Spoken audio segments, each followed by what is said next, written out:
ఓం నమో వెంకటేశాయ. తొలి ఏకాదశి రోజున శ్రీ మహావిష్ణువు శయనిస్తాడు. దీనిని శయన ఏకాదశి అంటారు. ఒక ఏడాదిలో 24 ఏకాదశులు వస్తాయి. వీటిలో ఆషాఢ శుద్ధ ఏకాదశిని తొలి ఏకాదశిగా పిలుస్తారు. మన పురాణాల ప్రకారం శ్రీ మహావిష్ణువు క్షీరసాగరంలో శయనిస్తాడు. తరువాత ప్రబోధిని ఏకాదశి రోజున ఆయన తిరిగి మేల్కొంటారు. ఓం నమో వెంకటేశాయ.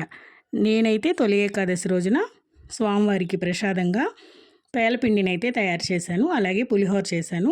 సింపుల్గా ఉదయాన్నే పూజ అయితే ఈ విధంగా కంప్లీట్ అయింది. వీలుంటే గుడికి కూడా వెళ్ళిరండి, లేదనుకుంటే ఇంట్లోనే పూజ చేసుకుంటాం కదా. కానీ ఖచ్చితంగా అయితే గుడికి వెళ్తే మాత్రం స్వామివారిని దర్శించుకొని వస్తే చాలా మంచి జరుగుతుంది. ఇంకా నా పూజ అయితే ఈ విధంగా అయిందండి. పండగ జరుపుకుంటున్నాము అంటే ఇవన్నీ చేసుకోవడంతో పాటు పండగ విశిష్టత ఏంటి అనేది కూడా తెలుసుకోవాలి. ఏదో నాకు తెలిసినంత వరకుట్లో అయితే ఈ విధంగా అయితే మీతోటి షేర్ చేసుకున్నాను. వీడియో నచ్చినట్టయితే లైక్ చేసి, షేర్ చేసి, సబ్స్క్రైబ్ చేసుకోండి. బాయ్ అండి. తొలి ఏకాదశి శుభాకాంక్షలు.